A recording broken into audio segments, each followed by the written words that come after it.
Gather around, everybody. Gather around. Emergency show. Emergency show. Emergency. Why? The Oklahoma Sooners have been, whoop, whoop, whoop, whoop, whoop, whoop, all of that stuff. The Oklahoma Sooners are officially, it has been reported by Pete Thamel first at ESPN. The Sooners have been in negotiation all day, and Ben Arbuckle will be the new offensive coordinator to the Oklahoma Sooners. Thank y'all for pulling up here at Unfair Sports, the Sooner or Later Sports Podcast. Host Jay, we've got Coop right next to me, and we're going to talk about it. I think PG may jump in a little bit later, but most important thing to understand is it's done. It's over. Y'all can stop stressing. Last night we hoped it was going to hit. It didn't, but now it's hit. Coop, talk about it, man. How you feeling about this hire and your initial thoughts, and then we'll break down what it all means, especially because somebody's about to just hit the portal. Yeah. Listen, there's no sure deals, right? There's not one single sure deal in this game. People are going to be, if it was Arbuckle, people were going to be happy. People were going to be upset. If it was Mullen, same thing. If it was any of them, same thing.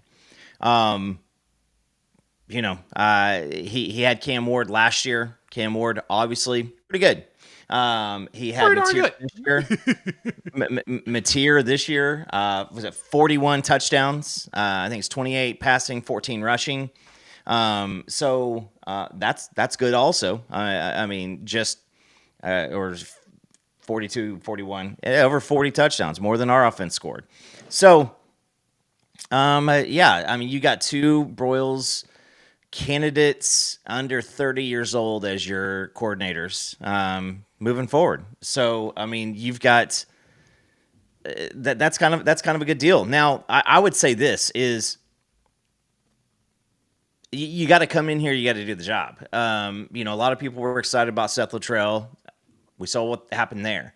I had somebody say that, is this just somebody that BV can control? Well, shit, yeah, because he's the damn head coach. You're supposed to control the coordinators. So you want somebody who's going to do what they're supposed to do. But let's just be honest. So the last time we went after a very, very young, lower conference offensive coordinator, it worked really, really well. And so it worked very well, to be honest. Yeah, it worked very well. Yeah. Now, I mean, we couldn't help the little man syndrome or anything like that, but this is a dude that several people are wanting to go after, and so we have it now. Now, what happens? You have the conversations with the team. They've known for the past several hours what's been going down. I talked to a couple parents and asked them to. I don't know what the hell's going on over there in PG's screen. We're gonna move PG out of here because he's looking weird over there, but we'll let him figure it out. Listen. We got a young we got a young OC, and apparently we have a young PG. But I'm excited about this because it's an explosive offense. You have the opportunity to bring in. You obviously the conversation with Mateer is probably We'll talk about that in a minute. It's already either happened, but you've got now it's him. How do you set up this identity going on with wide receivers? You need to have conversations with Farouk, with Anthony, with Anderson, Burks, all those guys. But I'm assuming that some stuff has been going on for the past couple hours, past couple days. So congratulations to Ben Arbuckle. I mean, I saw the deal to where 6 years ago he's rocking some Uber Eats. So PG. So yeah, all right. See someday. Absolutely, Uber Eats will lead you to being the offensive coordinator at University of Oklahoma. I love that that all connects to each other. But that was a good initial reaction. PG, what's your initial reaction with this? I'm feeling different. Like, this feels like, a hire where it's like Lincoln Riley, right?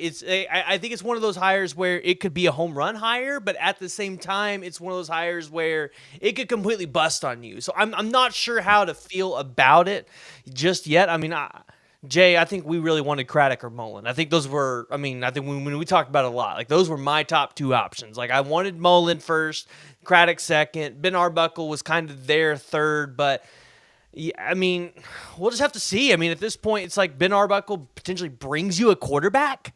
So, does John Mateer come here? Does he help change and shape and mold the offense? What We'll does talk that about look that in a like for minute. Jackson Yeah. Arnold? Like, that's kind of how I feel about it at the moment. Like, I just got all these emotions thinking about, all right, so what is the roster going to look like? What is he going to be able to do in terms of being able to scheme guys open in the SEC? Like, we have heard so many times, air raid doesn't work in the SEC. Like, is he going to be able to make it work? So, yeah, I mean, let's hope BV just hit a home run higher. Let's hope that this guy ends up being like a Lincoln Riley and just, shapes Oklahoma to be a 500-yard offense every single game, and it's an offense that nobody can stop. Like, that's what I'm hoping for at this point.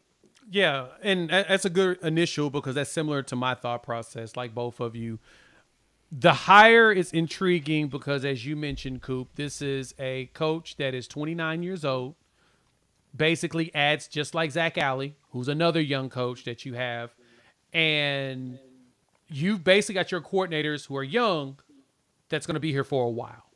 These guys should be here at least a 3-year spot. Now, granted, the one thing we do know is if Ben Arbuckle fixes this offense, he's gone in 2 to 3 years. Just keep that in your mind. He's not someone you're going to be able to retain. Somebody's going to offer him a head coaching job. I'm honestly surprised that Tulsa didn't try to poach him to be the head coach there. That's actually what I'm very surprised about. But that may have happened. But I digress. My initial reaction truly is just like y'all's. I don't know yet. Now, I don't mind the hire. In my hierarchy, I had Craddock, Arbuckle, Faulkner. Faulkner was third because I didn't really know what his offense would look like with a quarterback that's supposed to throw the ball. I mean, Hayes Kings is a quarterback. I mean, Hayes is thrown for 2,000, but it's Hayes Kings. We all understand what that means. But they did put up 42 on Georgia. The one thing that makes me excited about Arbuckle is, as you mentioned, Coop, we saw Cam Ward. We've seen John Mateer, right? He was a part of that Western Kentucky staff that had Bailey Zappi, who threw for 5,900 yards in the season. Still an absurd number. I don't expect that in the SEC, but we got somebody that can put up some numbers. We've seen him prove it. He did it all through the Pac-12 last year. For the uninitiated, me doing the Bleacher Report show, we talked about Washington State a lot. We talked about Cam Ward a lot. We talked about his Heisman capabilities a lot. He was that dude that we thought was going to be, and then shoot, he did it at Miami, then messed it up by not going to the ACC championship game, but that's neither here nor there. Initially, I'm cool with the hire.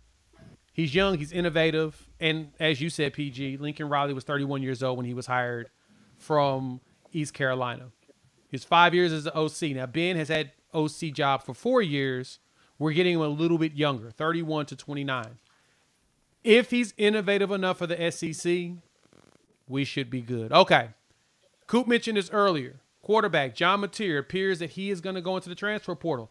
I haven't seen anything official pop down. Was there official graphic popped up for this?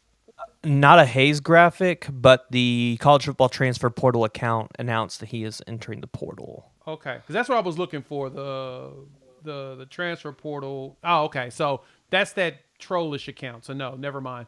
There's nothing official about John Mateer actually hitting the portal. I was wondering about that because I'm looking. I'm like, I don't see anything from On3's transfer portal. I don't see nothing for 247s. If it's that college football one, I don't believe it until it officially happens. Because that is. But Coop, as you mentioned, Mateer comes. What do you think?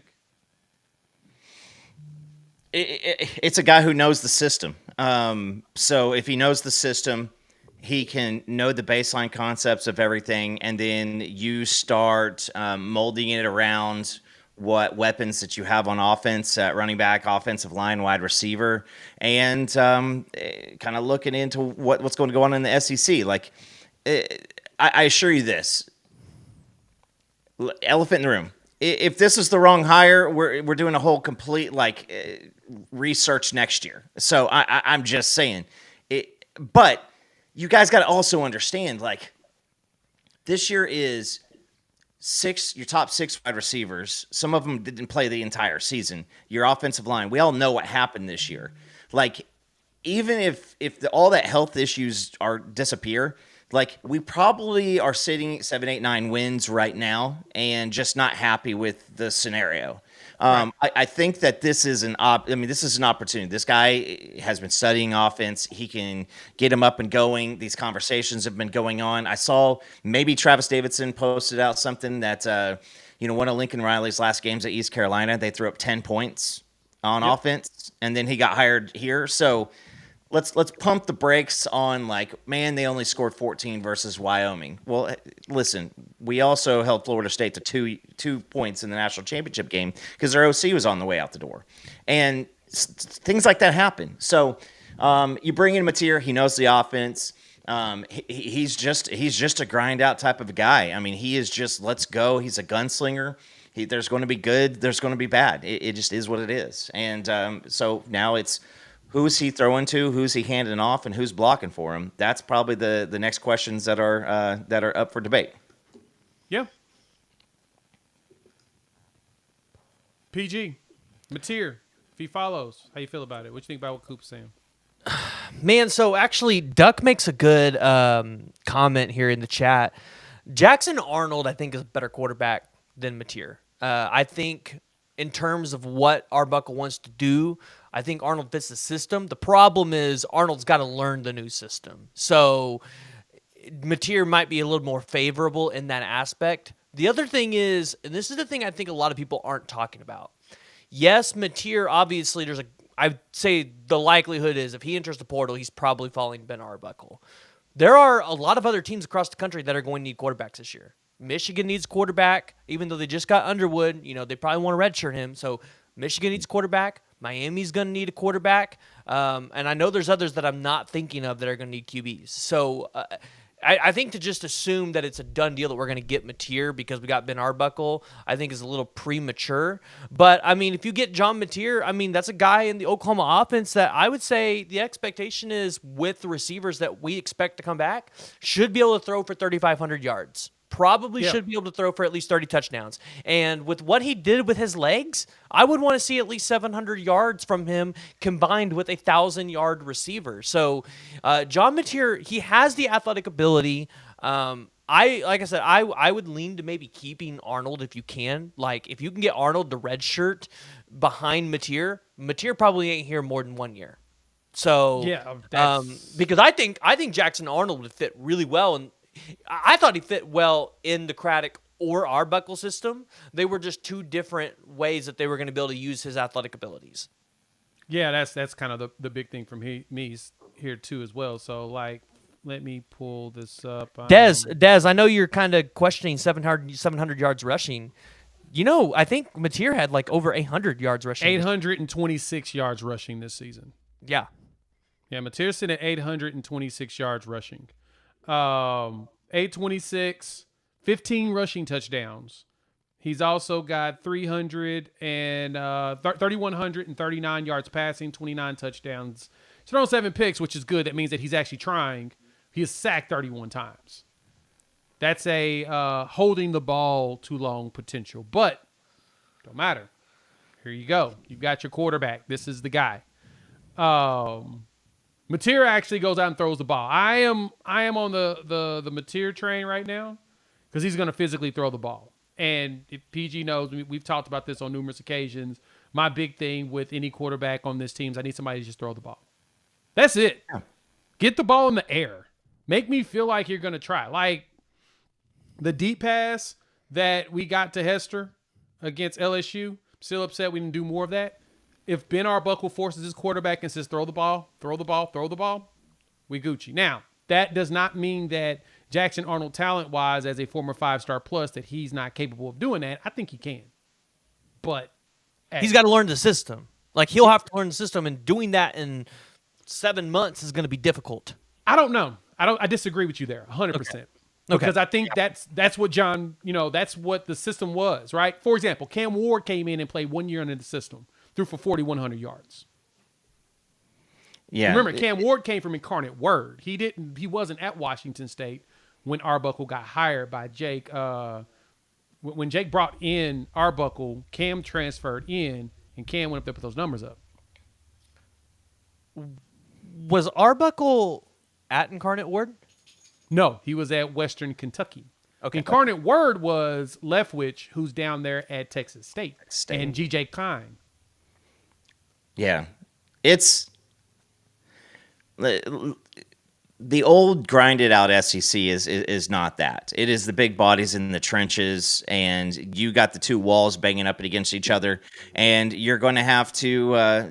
You're going to have to run around out there. I'm not necessarily concerned with the fact that he's never had SEC experience.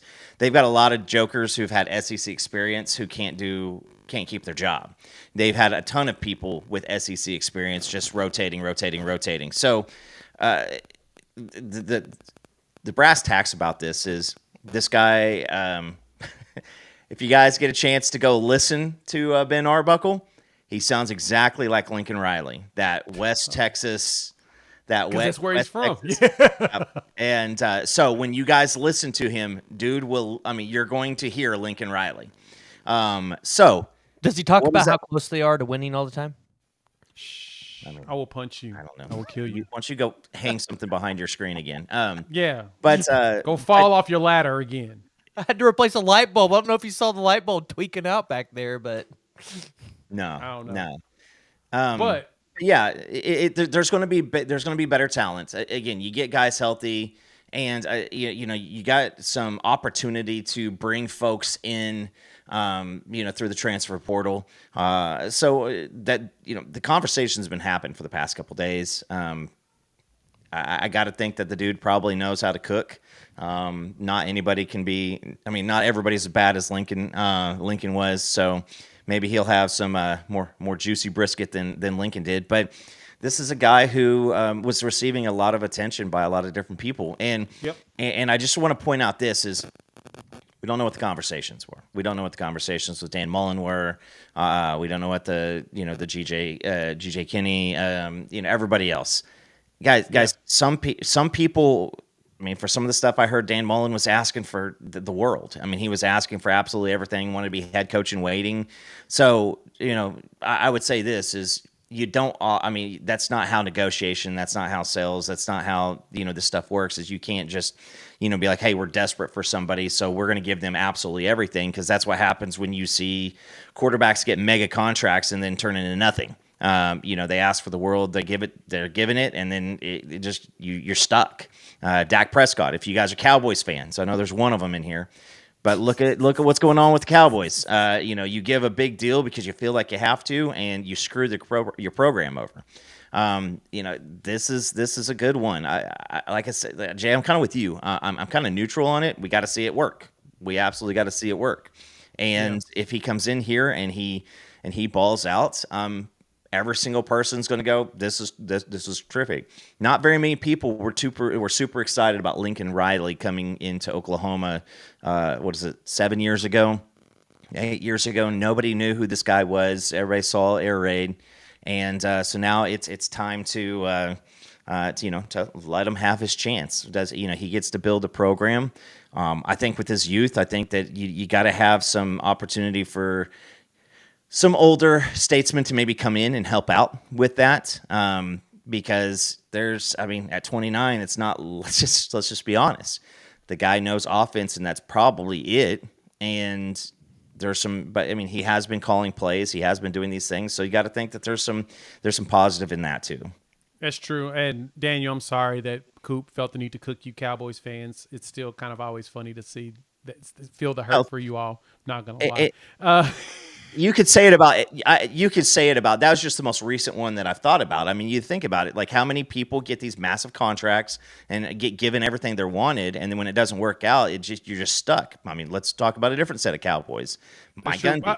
Yeah. You can talk about exactly. You can do that even with Oklahoma State, but I digress. I put up the stats here for y'all can see how Arbuckle's team has fared this season and compared to ours. Shout out to my guy Jake, Major Stats by Popo. He always gives me the goods. These are the numbers that we have for this season.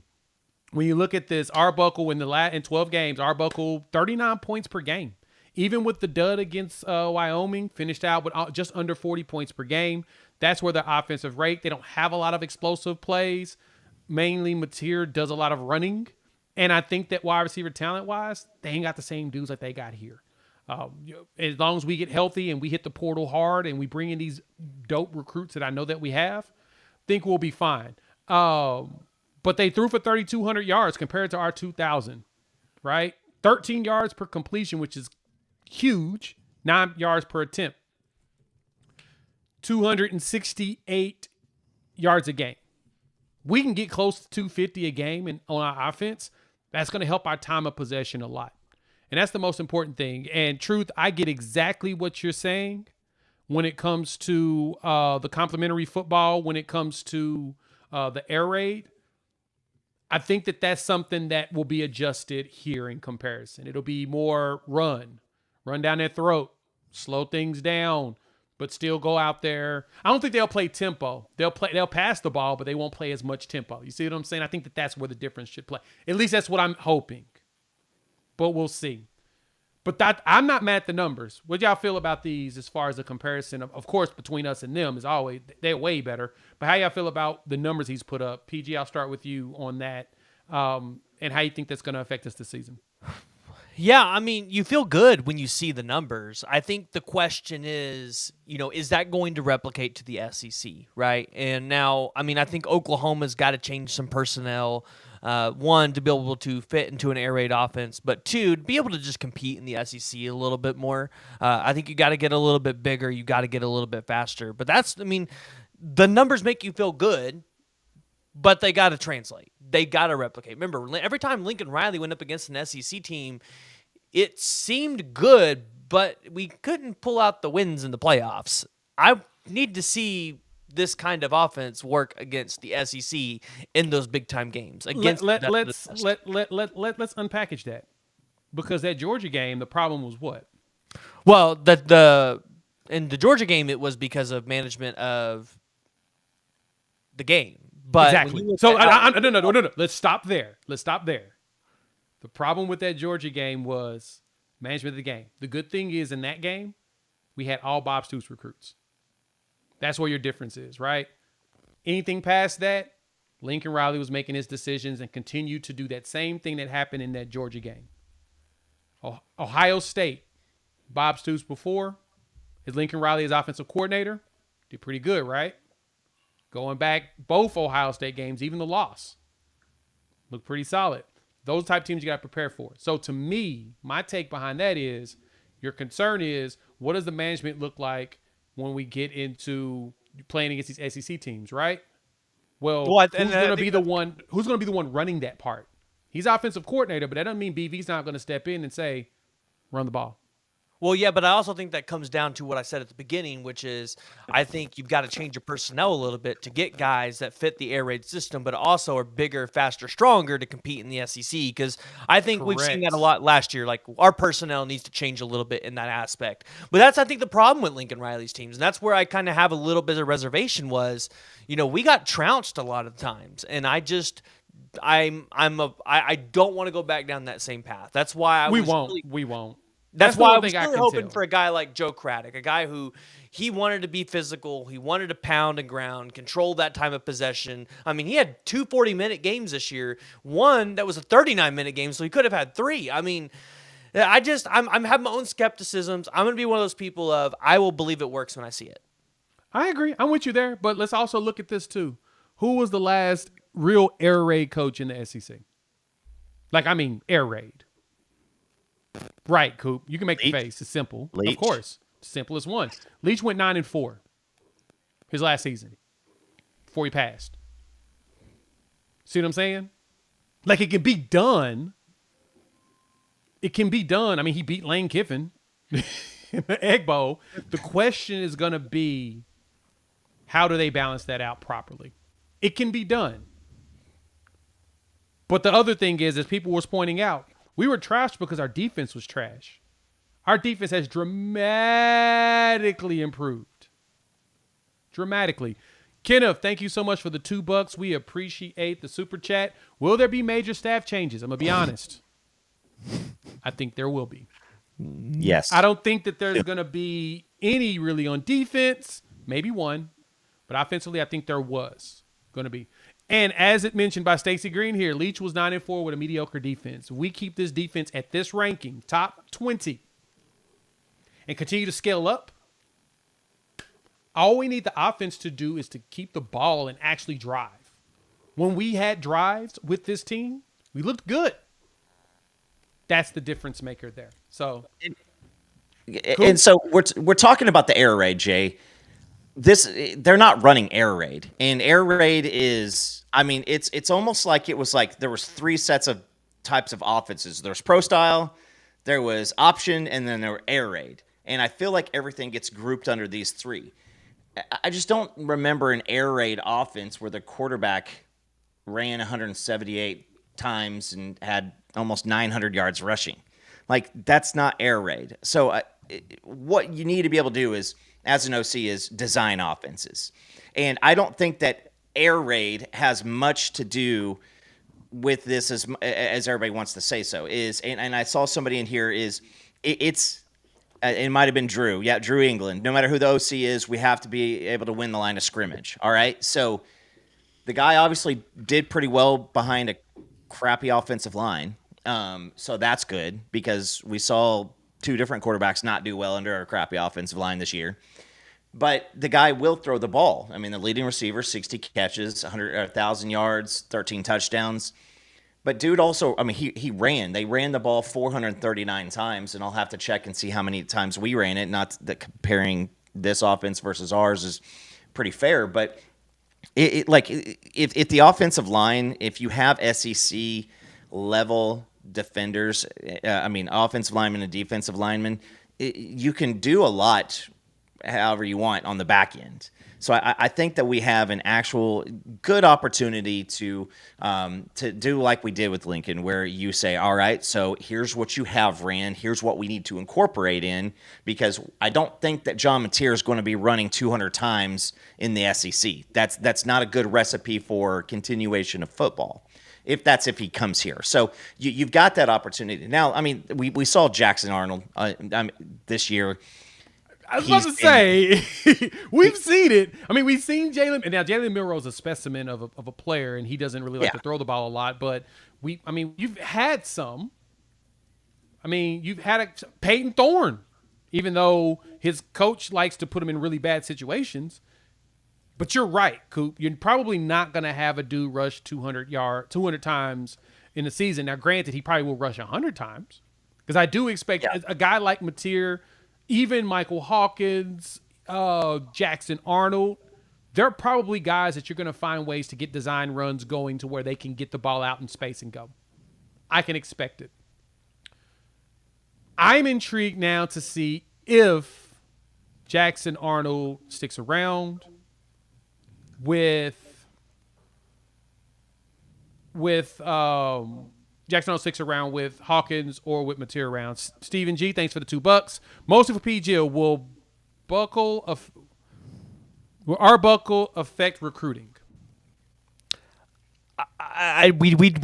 We haven't seen Ben Arbuckle recruit at this high of a level before. It is a younger guy, which I think helps when you go into these rooms. I think one of the things we've talked about with Bill Bedenbaugh for a long time is, you pair Bill Bedenbaugh with a guy that can recruit, like a younger dude, you might land 2 or 3 5-stars consistently on that offensive line. So having a younger guy helps, but we haven't seen Ben Arbuckle recruit at this high of a level in a while. So, I mean... he got Cam Ward. Truth has a good point there. He got Cam Ward there and Mateer. But Cam Ward wasn't at that high of a commodity as he was this last time. John Mateer, doesn't matter. He made him a high commodity. That's the point. He evaluated That's talent, the point. But that is the point. Stevie's asking this question solely around, is it going to help recruiting in terms of us getting really good guys? Like, are we going to get 5 stars? I mean, guys like playing in offenses that put up a lot of numbers. True, but I also think it depends on the guys that he brings around him as well, right? You know, they were talking. Somebody was asking about, potential staff changes, right? Like, you got to go out and get a tight ends coach. So depending on the tight ends coach you get, you might be able to go get a 5-star tight end. Maybe if you make a change at running backs coach, maybe you can get a better running backs coach that not only develops, but a guy that can go out there recruit better. I'm just saying, we haven't seen Ben Arbuckle go out there and land a 5-star quarterback, or go out there and get the 5-star wide receivers. If that's what you're asking, does it help recruiting in that way? We don't know that answer yet. We haven't seen him do that. I mean, is it that hard for him to do that with the name Oklahoma on his back?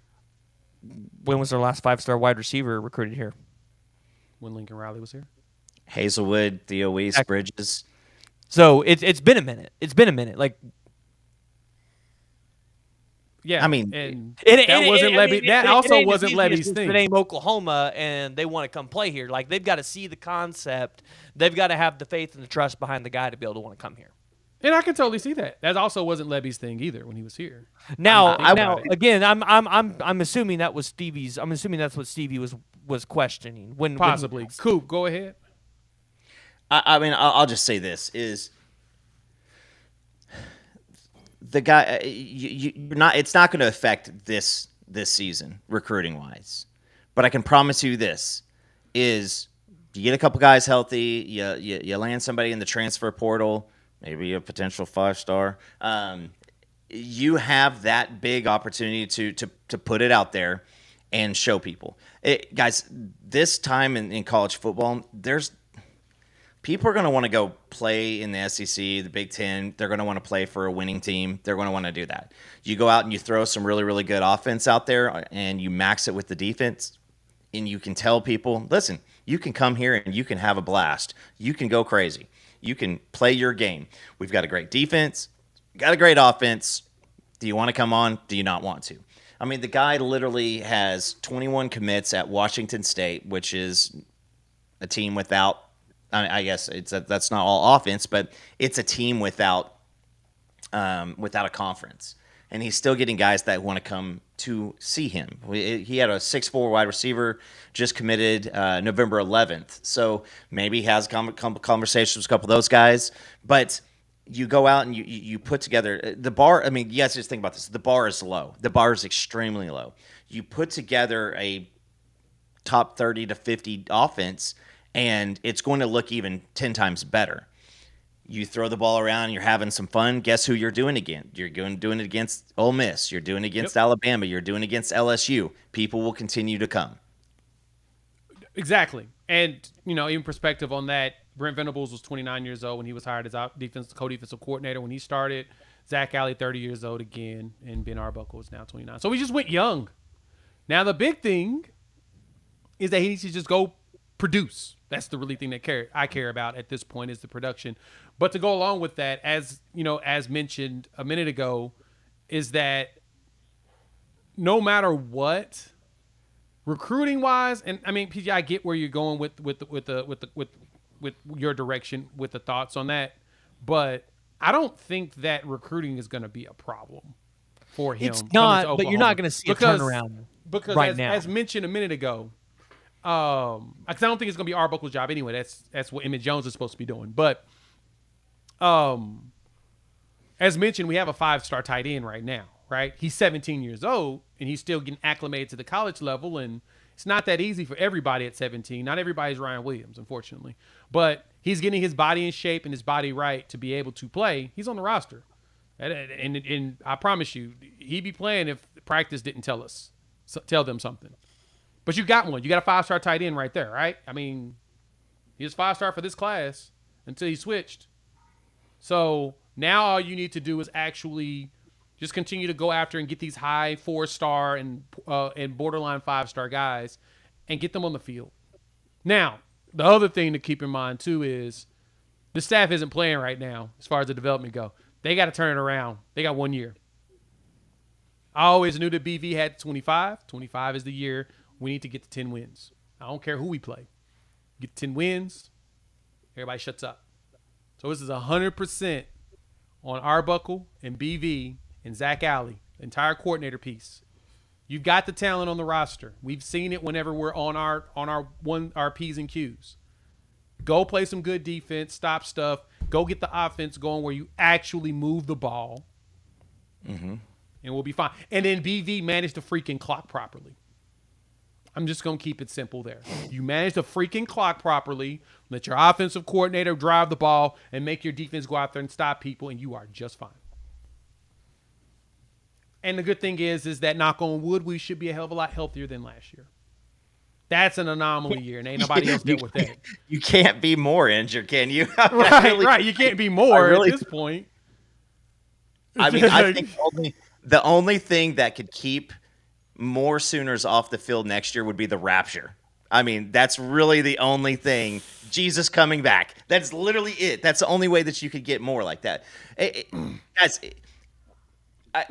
Somebody said it a few minutes ago.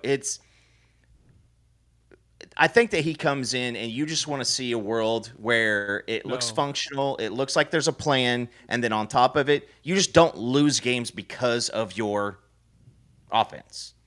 And that's perfect. I mean, that's really what you're looking for. And I also think that when it comes time to recruiting, if you're playing good in money with the NIL, you're playing in a great conference, and there seems to be some type of like something on offense, people are going to come. Receivers are going to come here. The offensive staff is going to show up. Now, I think that do you want to maybe get into some of the names that he is connected to potentially out of like a K-State area? Yeah, there's rumor has it that there is a particular coach that may join. If he joins. Yeah, so you're looking at Brian Lepak, the tight ends coach out of Kansas State, potentially coming with him. That is a name that's been rumored for quite a long time, and you can go run out and go find yourself, Kyle, I love you. You can go run out and find yourself somebody who wants to come and play tight end. This room's wide open. I don't think Bauer Sharp is. We talked about it last night on the live. I don't think Bauer Sharp is a terrible football player. This is technically his first year in big boy football. This is a guy who's probably supposed to be 5th or 6th in receptions on your team. If he can get back to that role, he's great. So you go in with Lepak, and he has an opportunity to maybe go have conversations with some tight ends. I think that comes in a big opportunity for this team. Is you got Arbuckle, he comes in, potentially brings a quarterback, maybe brings a wide receiver, maybe an offensive lineman. Lepak goes in, he's got conversations with tight ends going on. Here we go. So exactly. All right. Got a question here. Thanks, Blake, for the $4.99. We appreciate that. Do y'all really think that this was who they wanted? I saw many better options. This does not seem like the first guy a program look like us would take. Actually, it does. Didn't Bob Stoops hire Lincoln Riley? He hired a young Brent Venables at 29 years old. Brent Venables hired a young 30-year-old Zach Alley. Honestly, I do think that this was the dude that they wanted first. Actually, the first person they wanted was Dan Mullen. I'm going to tell you that now. They wanted Mullen. But Mullen wants a head coaching job. And Brent Venables even said it. He offered him the job last year. He talked to him about the job last year. The question was, would Mullen come in to take the job? And that's where the problem came in. He wanted to look at the head coaching opportunities. Now that North Carolina's available, I can see him taking that job because that's perfect. That's all on that the East Coast where he's from. I think that's what it is. Riley was a really good hire for Bob Stoops. We had a lot of fun success there. Sure, he left things the way he did. I don't care. But he gave y'all a fun set of years. That's all that matters. He was successful in what he did while he was here. I can see the same thing coming from Ben. We'll just see if it goes down. But thank you so much for the $4.99. We appreciate that.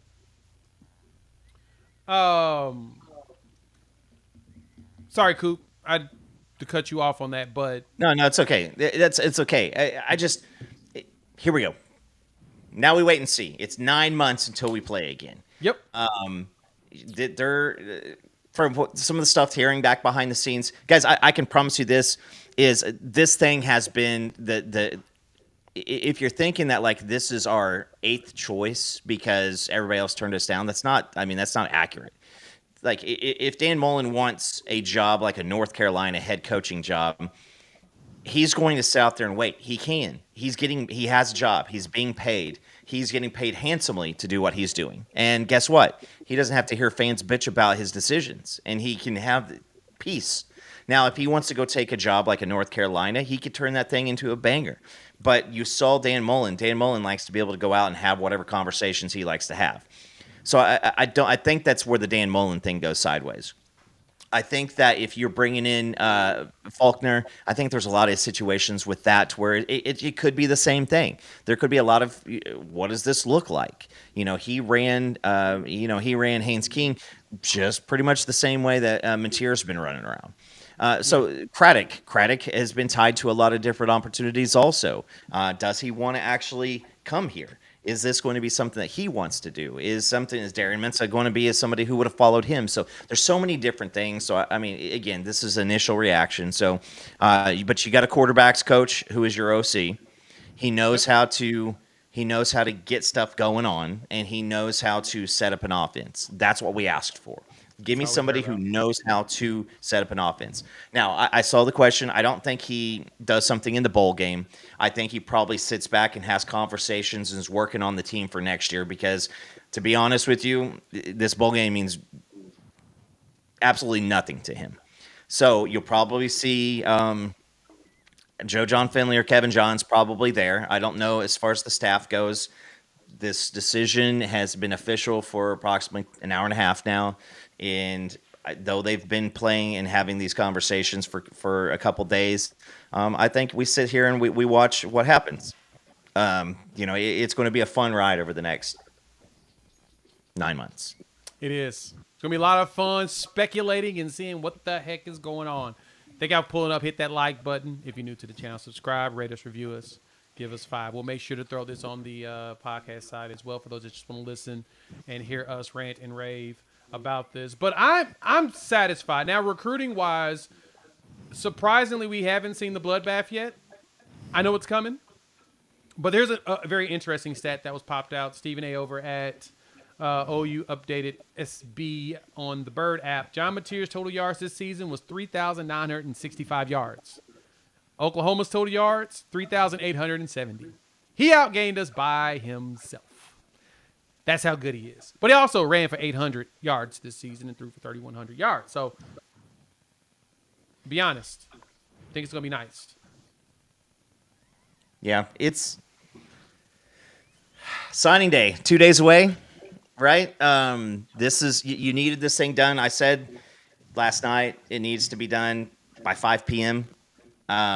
Or at the latest today. Like that's. But I said these conversations. There have been ongoing conversations in the staff and everything going on for the past couple of days, and we've got a really good crew, and I think that we've got a lot of money for the transfer portal. So there's a bunch of names. I mean, it's almost every single day. Or every single minute, there's a new name popping in. And so everybody's going to get excited when they see, 6'5", 340 offensive tackle. But we've got people kind of looking in at the grades. But I'm excited. I'm excited for this. I think that you put a plan together and, for this offense, and they go out and, I mean, let's say they cut the difference in half. You mean think of like the defense last year. If we could get last year's offense back, this team can do some special things this coming year. Right. That's all that matters, man. We just gotta if we hit on this, man, it could be a big deal. It looks like somebody big time just did a decommitment.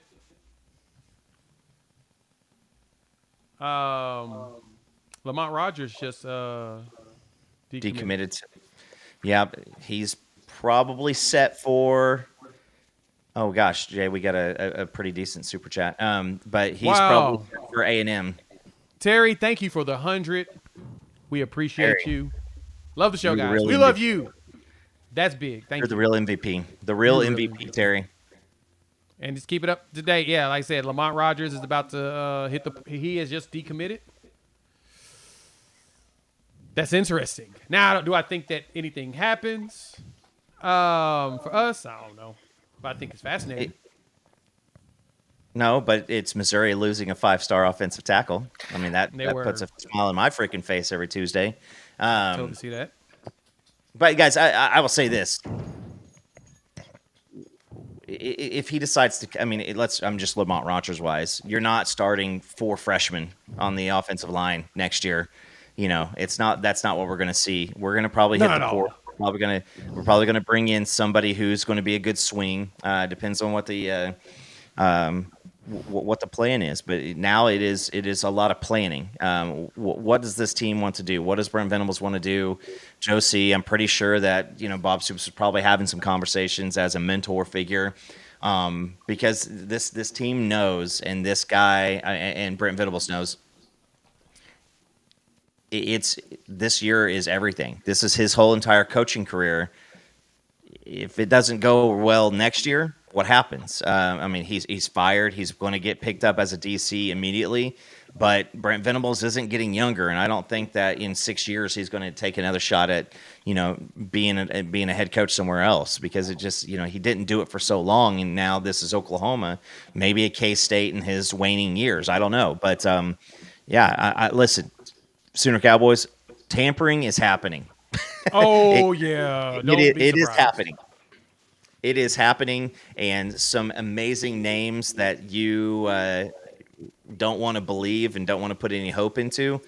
It's happening with those guys. So it's going to be good. I'm going to bounce out of here. I got to take my son to a doctor's appointment. But, again, I kind of feel good. This is a plan. It's now set in stone, and so let's move forward. I mean, I guess it's – until I see something signed, it's not really set in stone. But there's a plan going forward, and I like it. It is a boom or bust situation. I don't think that you could play it safe, and I don't think that you could get too creative or crazy with guys like Dan Mullen wanting to have the world, or Kotelnicki, who had his people in Norman a few weeks ago. I mean, a lot of those guys wanted head coach in waiting type of commentary on their contract, some crazy bonuses. So, yeah, I think it's I think that we can see something special happen out of this crew. Is it the best potential possible? Is it the best possible hire that was out there? I don't know. Yep, that's true. Bagman, thank you so much for the $4.99. We of course appreciate that. How come no one will admit the fedora is also a big problem with the program? I don't know what the fedora does, so I'm gonna keep myself out of it. I put it this way: the fedora hired BV, so I'm gonna just leave it there. He probably is. I don't know the back inner workings of it. I try to stay out of that stuff. I'm just trying to stay safe, because I know that a lot of banana stuff is happening. So we saw Grayson Harris just decommitted too. There's a lot of guys that are going to get conversations that basically it's good. Hey, we really need people who can help us next year. And I think that they're going to go after people who can help us next year. And if you're a guy that's going to take 2 to 3 years to kind of learn how to run routes and learn how to block, I don't think that they have the casual. I don't think they have the convenience of allowing those guys on to come in this next year. So you're going to continue to see a couple more of these guys, to bounce out. And unfortunately for us, it's just like 3 receivers, and so it feels a little awkward there. But Grayson Harris was a long shot for quite a while. Yeah, and honestly, I'm going to be honest. I don't know if he plays football. And that's me being truthful. I don't think he plays football. I think he is baseball. He's a baseball kid. I think he comes to Oklahoma and he plays baseball for Skip. So just keep that in mind. I don't think it's he doesn't want to play wide receiver here. I think it's more of a numbers game, and he ends up coming in and playing baseball for Skip, which would be dope. So, PG, you've been quiet. I see your phone's probably lighting up. See you, Coop. Be good, man. Yes. All right. PG, It is. quiet. I'm looking at a defensive line target that was just texted me, so I'm looking into it. Okay. Portal guy. Okay. I expected Grayson to hit the portal. That's actually what I sensed. Yeah, it was expected that he would decommit. You're only going to probably have 2 wide receivers in this class. Cortez Mills, I think everybody expects that to flip to Nebraska. You saw what's taking so long? That's I don't know what's taking so long. Maybe maybe Florida is trying to flip him, because Florida, they're on fire right now. Yeah, Florida's on fire right now. But no, and those aren't going to be the other decommits you have. I texted you, Jay, last night. I think I was expecting about 4 to 5 decommits in this class. And, I think the staff is kind of seeing and hearing who's going to be in the portal.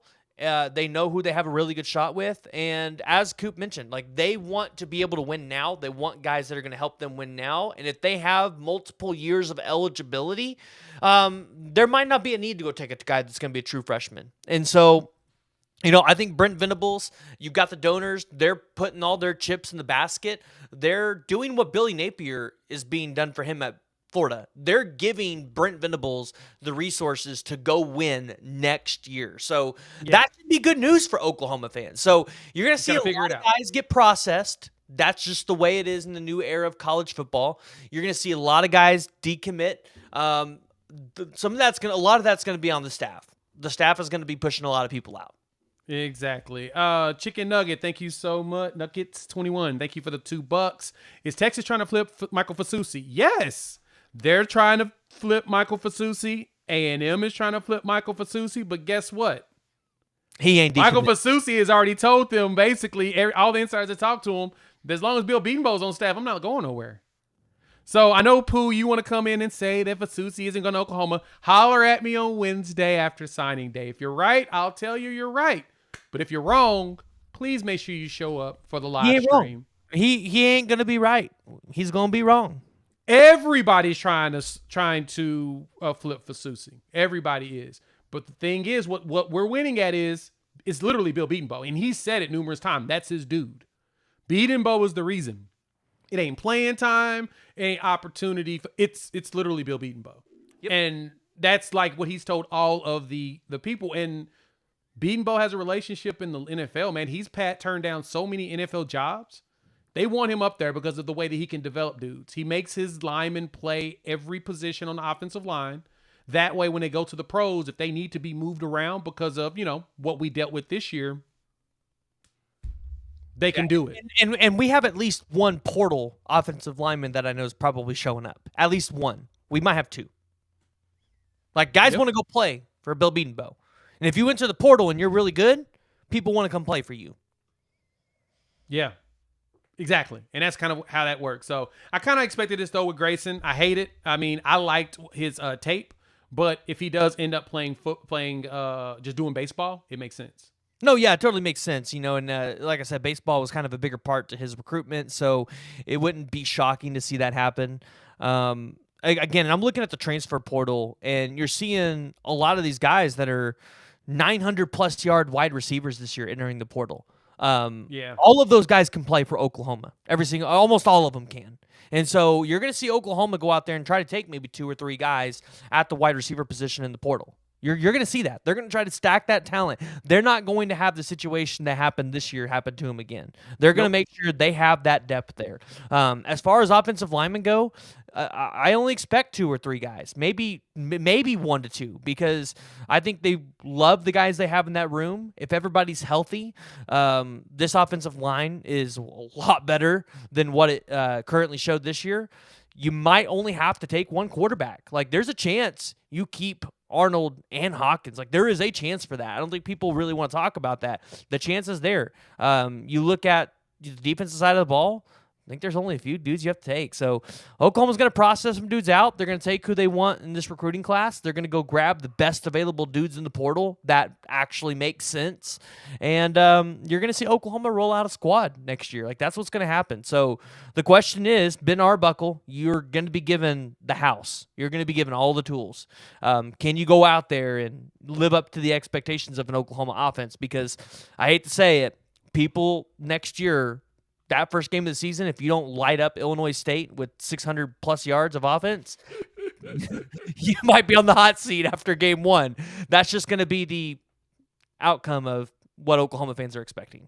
Yeah, and you've got to put up numbers. And I think that Ben can. We've seen him do it. We've seen the numbers, right? We've seen him being able to play. He did it in the Pac, which they were actually some of the best quarterback play in the NFL and in college football last year. You know, that I was think where the that was some of the best. was, and I know a lot of people were looking at the sack numbers. It's really hard to take Washington State this year seriously in terms of what they were doing because, I mean, in reality, they really didn't play anybody. And then everybody they did play, they struggled or lost to. Like Washington, they only beat 24-19. I didn't think Washington was a super great team offensively, good defensive team. They lost to Boise State. They lost to Wyoming. Wyoming's not a good team. So we'll have to see. We'll have to see. I mean, they were Washington State squad you want. 101st in sacks allowed. So yeah, you know, and the question is it the quarterback or is it the system? Bishop Frank, we appreciate it, my guy. We appreciate the $5.55. What other questions y'all got? It's been quiet in here as far as questions go. I see y'all going back and forth, fighting each other. I love it. It's beautiful. That's what we need. We need that, right? And I'll answer one that I saw earlier that was interesting. Somebody that? asked if we had a chance with Micah Hudson. 100%. I think Oklahoma is probably one of the top 3 schools right now you got to watch for Micah Hudson. So yeah, I know that Oklahoma was on his top 4. He was going to end up at Oklahoma. Texas Tech. I mean, people don't understand this, and I actually, Jay, I don't remember this. I brought this up last night to you, but I got rumblings that Hudson was going to enter the portal months ago, and it seemed crazy because Texas Tech paid an exuberant amount of money to get Micah Hudson to commit there. Like, he was their first 5-star that committed to that school. So when you saw him into the portal last night, Jay can attest to this. I got giddy. I'm like, oh, Oklahoma. Like, it's going to be Oklahoma, Texas, and Texas A&M. Those are 3 schools you watch. But I'd feel like Oklahoma wants this kid. He's got height. Yeah. He's really good size. I think he's got the speed to go out there and be a good wide receiver for you in the future. He's a guy that plays for you next year. I agree 100%. The question's going to be, I mean, there's a few big wide receivers in the portal right now, so it's not like there's the pool of talent is not robust. It is. There's a lot of actual talented dudes, and we'll probably have to do a video and break down a lot of that. They need more Deion Burks types of players in the portal, right? You know, you have Nick Anderson, you have Jaden Gibson. I think a lot of people expect them to come back. They have size. I don't know if you're looking to take a bunch of 6'4" or 6'5" dudes. I think they're going to look to take some more Deion Burks type guys that are in that. I know Deion Burks wasn't 5'11", but they're going to look at maybe take some of those 5'10", 5'11" guys that are speedy that can, you know, kind of have that skill set that Deion Burks had. Right. Like, honestly, a guy that I would love to go get, KC Conception from NC State. Ooh, yeah, Conception is a beast. That we talked about him last night on the live. He is one that I would love for us to try to get our hands on. He's the one that gets me excited. I'm trying to think, is there any more portal guys that we should even dive into? I mean, we're climbing in here. Goodness gracious, 1,600. The name that The name that I was just given that I'm looking into, I don't mind throwing it out there because if it happens, it happens. If it doesn't, it doesn't. It's Gusto out at Washington State. He's one of the top interior defensive linemen in the country. He's a junior this year, so he'll have 1 year left. So he's a 1 year rental dude, but he could be a guy that could come in here and play for Oklahoma next year on that defensive line, assuming that you're also losing Terry. So that's a name that he's not in the portal. I think some people are kind of thinking, okay, maybe this guy hits the portal because Arbuckle's here. Arbuckle might try to snag him. There's obviously a connection, but 6'3", 302 pounds. Defensive grade of 84.4, run defensive grade of 82, pass rush of 81.7, played in 574 snaps. This is a guy that will play for Oklahoma if he hits the portal. Yep, 100%. That is definitely one. Yep, that we would get. Let me see. Trying to think what other questions we got in here. I saw yours, Steven, about who does my hair. I have a loctician here that takes care of your boy. Don't be all up in my Kool-Aid, man. I can't be giving away all my secrets. Just be honest with him, Jay. I do it for you. I come over and do it. Actually, yeah, cool. Yeah, PG does it for me. He's that good. So yeah, that's hilarious or whatnot. No, I do think that there's going to be a lot of movement. A lot of movement. So brace yourself on that. more to come. Like right now, I think honestly, all these schools are going through their standard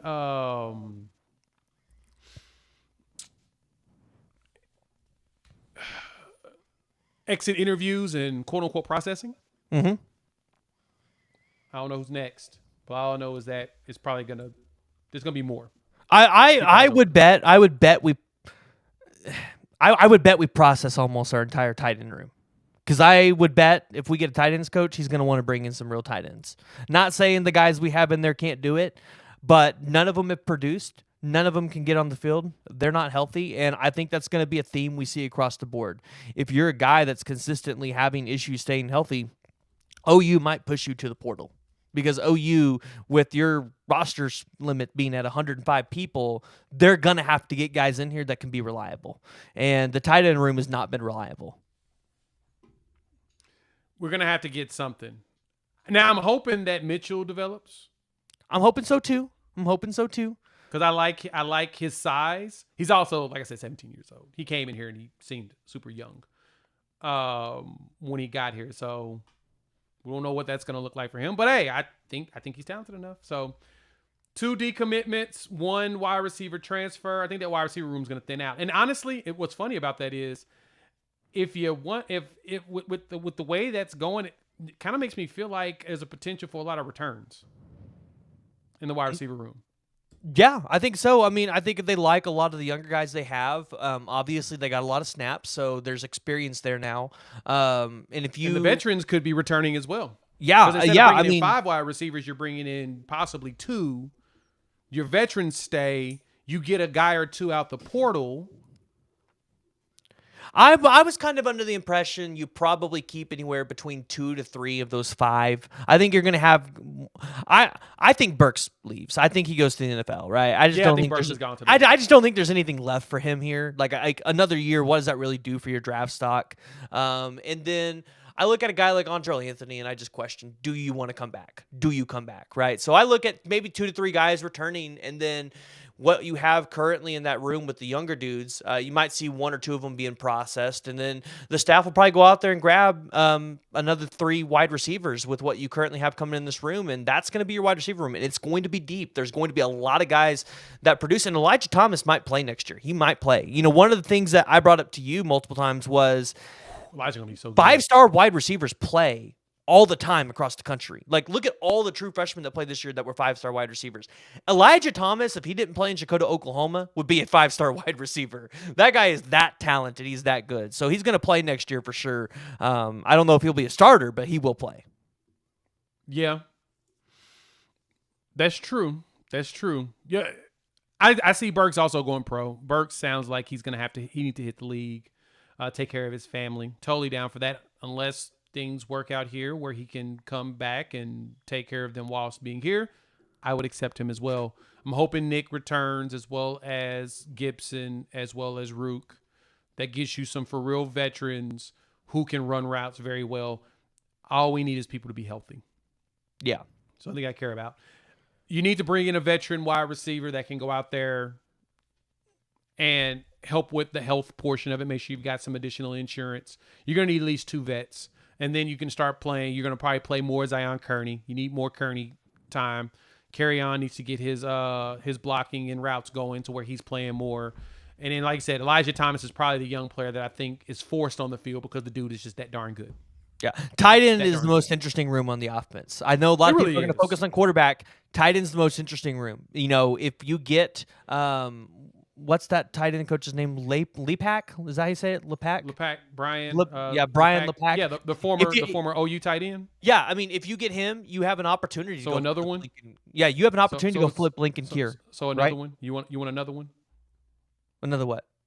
Another former Oklahoma tight end? I mean, Brian Lepak can recruit, man.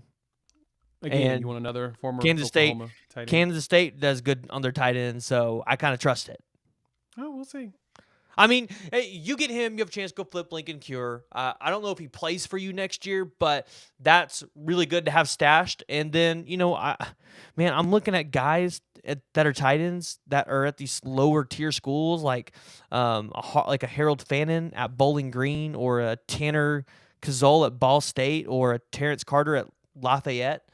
Those guys could hit the portal. Those are top 3 producing tight ends in the entire country. Like, if those guys hit, Oklahoma's going after them. Yeah. I'm excited. This tight end room next year has the potential to look completely different and be one of the strongest points of the room for Oklahoma. Yeah, that's what we need. We need more of that going forward. We need that. And we also need, as this offensive coordinator comes in, we need this offense to run nice and methodical going on. So, all right, we're going to wrap up. We're going to get up out of here. It's been an hour. I don't think any more news is going to drop today. I'm going to keep my eyes out for it. Of course, we'll have a video. Go check out PG over there on the PG show here on the YouTubes. And if anything else drops, y'all know we got it for you. We appreciate it. Hop in the comments, like, subscribe, rate, review, give us 5. We'll chop it up with each and every one of you. The next set news drops down. Take it easy. Peace.